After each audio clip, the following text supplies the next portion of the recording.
Free ration वाली scheme को लेकर के सुप्रीम कोर्ट ने एक बड़ा बयान दिया है और मरकजी सरकार को एक बड़ी फटकार लगाई है और मरकजी सरकार को ये कहा है कि आप ये फ्री राशन देना बंद करिए और इस तरह की स्कीमें जब लेकर के आते हैं इसका फ़ायदा सिर्फ आप इलेक्शन के दौरान उठाते हैं और इसका ज़्यादा जो बर्डन पड़ रहा है, जो ख़जाने के ऊपर इसका ज़्यादा बोझ पड़ रहा है। और आपको बता दें करीब करीब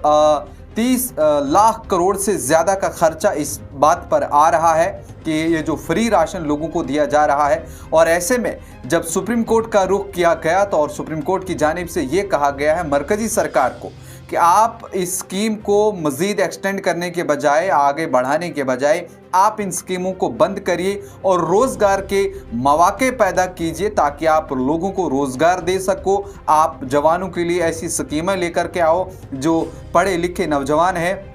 उनके लिए आप ऐसी स्कीमें लेकर के आएँ कि वो आगे बढ़े, वहाँ से पैसा कमाएं, न कि इस फ्री राशन को लेकर के आप आगे चलते रहें। और ऐसे में आपने देखा होगा चाहे कोई भी इलेक्शन हो या फिर बाकी चीज़ें हो तो हर जगह इस फ्री राशन का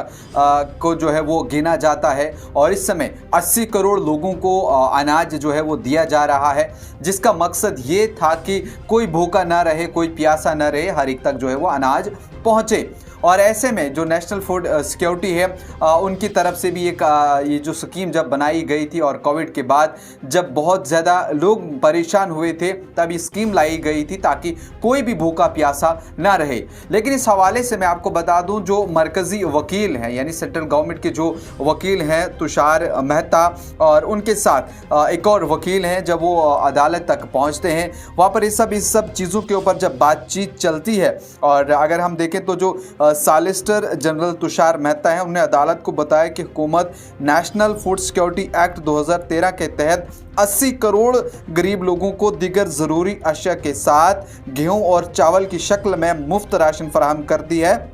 इसके बावजूद तकरीबन 2 से 3 करोड़ लोग अभी तक इस स्कीम से बाहर हैं। यानी अंदाज़ा लगाइए कि अगर 80 करोड़ लोगों को राशन दिया भी जा रहा है फिर भी 2 या 3 करोड़ लोग ऐसे हैं जिनको ये चीज़ें, जिनको ये सुविधा जो है वो नहीं मिल रही है। ये सारी बातें जो हैं वो अदालत के सामने रखी गई और उसके बाद अदालत ने इन मसाइल को सुना और इन पर उजागर करने के लिए भी उन्होंने दरख्वास्त पर गौर किया। उन्होंने कहा कि यह हिदायत दी जा रही हैं ताकि जो भी ये राशन कार्ड बनवाते हैं या फिर बाकी चीज़ें हैं या फिर ये जो पॉलिटिकल पार्टीज़ हैं, सियासी जमातें हैं, जब भी इलेक्शन वगैरह होते हैं तो उस समय इन सब चीज़ों का इस्तेमाल किया जाता है कि हम आपको इतना राशन फ्री देंगे, इतनी सारी चीज़ें करेंगे। और उसके बाद ये कहीं ना कहीं नारे तब चलते हैं और उसके बाद अदालत ने इस पर और एक डेट जो दी है 8 जनवरी 2025 के लिए इसकी जो है वो मुलतवी डेट की गई है। एक और समाअत जो है इस हवाले से होगी क्योंकि वहाँ पर फिर बहुत ज़्यादा बहस जो है वो अदालत के अंदर भी हुई और इस बात को निशानदही करते हुए सुप्रीम कोर्ट ने अब केस को जो है 2020 में कोविड जो वबाई बीमारी आई थी जो मैंने आपके साथ जिक्र किया, तो तुषार मेहता जो है उनने इसका ही जो रिमार्क्स दिया था कि तब हुकूमत चलाने और पॉलिसियाँ बनाने की कोशिश की गई थी। और इस पर जो एक पिटिशनर थे भूषण ने उनने भी जवाब दिया कि मरकज़ का वकील उनके खिलाफ इस तरह के तबसरे कर रहा है क्योंकि उसने एक बार इसके खिलाफ पहले भी ईमेल्स का इंकशाफ किया था जो उनकी शिबा के लिए बहुत ज़्यादा नुकसानदेह था। लेकिन यहाँ पर समझने वाली ये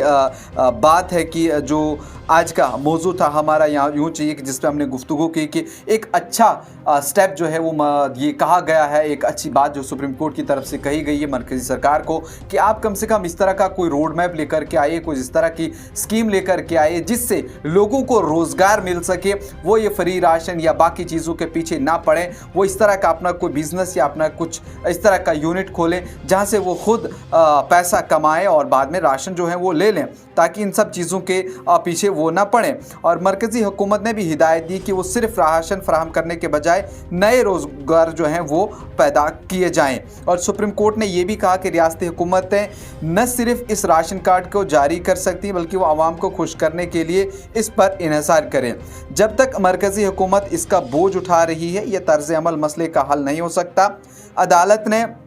वाज़े तौर पर कहा कि अगर हुकूमत को अवामी मसाइल का देरियापा जो है वो चाहिए तो इसे रोज़गार के मौके फ़राहम करने होंगे। मुफ्त राशन एक वक्ती इमदाद हो सकती है, जिस तरह से है कि अगर आपको आज प्रॉब्लम है, आज आप दो चार हैं, आप लड़ रहे हैं, आपको वक्ती तो राशन मिलेगा, लेकिन आने वाले फ्यूचर में आप फिर क्या करेंगे। उसी तरह से कहा गया है कि ये मुफ्त राशन एक वक्ती इमदाद हो सकती है, लेकिन ये किसी मुल्क की मईशत के मसाइल का मुस्तकिल हल जो है वो नहीं है। हुकूमत को ऐसे इक़दाम उठाने होंगे जो लोगों को मुस्तकिल रोज़गार फराहम करें ताकि वो अपनी ज़िंदगी को जो है वो बेहतर बना सके। ये फ़ैसला एक ऐसे वक्त में आया है जब मुल्क की मईशत में मुश्किलात हैं और लाखों लोग बेरोज़गार हैं। सुप्रीम कोर्ट के इस फैसले ने एक अहम सवाल उठाया कि क्या सिर्फ मुफ्त राशन फराहम करना काफ़ी है या इसके साथ साथ हुकूमत को इस बात पर भी जोर देना चाहिए कि आवाम को खुद कफील बनाने के लिए रोज़गार के मौके जो हैं वो फराहम किए जाएं। अब आप लोगों का इस पर क्या कुछ कहना है, आप किस तरह से देखते हैं? ये ज़रूरी है कि राशन पहुंचनी चाहिए। बहुत से ऐसे लोग हैं जिन तक राशन नहीं पहुंचती है और यहाँ पर भी ये बात की गई है कि अगर 80 करोड़ लोगों को राशन पहुंचता है, लेकिन 2 से 3 करोड़ लोग और हैं जो इस ज़ुमरे में आते हैं, उन तक राशन नहीं पहुँच पा रहा है और 30,000 करोड़ का जो है वो ज़्यादा बोझ जो है वो पड़ रहा है, 30 लाख करोड़ का जो है वो बोझ पड़ रहा है इस ख़जाने के ऊपर। ने कहा कि ये चीज़ें जो है वो बंद होनी चाहिए। आपका क्या कुछ कहना है, कमेंट सेक्शन में ज़रूर बताएं।